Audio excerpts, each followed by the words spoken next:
बिस्मिल्लाहिर्रहमानिर्रहीम। एक बादशाह ने एक दिन इस ख्वाहिश का इजहार किया कि महल में इतने सारे अक्लमंद के साथ एक बेवकूफ़ को भी होना चाहिए जो कि सब के लिए तफरी का बायस हो। चनाचे बड़ी कोशिशों के बाद एक बेवकूफ़ का इंतखाब हुआ और इसके लिए एक ख़ास किस्म का ताज बनवाया गया। बादशाह इससे रोज़ाना चंद एक सवालात पूछता और बेवकूफ़ के जवाबात सुनकर बादशाह और दरबारी खूब हंसते। वक़्त गुज़रता गया।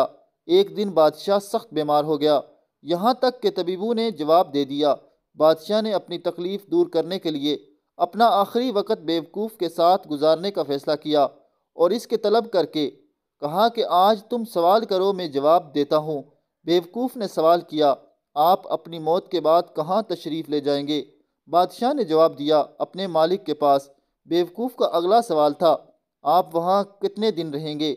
बादशाह ने कहा, हमेशा हमेशा के लिए। बेवकूफ़ ने पूछा, फिर आपने वहाँ अपने आराम और क़याम के लिए बेहतरीन इंतज़ाम किया होगा। बादशाह इस सवाल पर हैरान हो गया और जवाब ना दिया।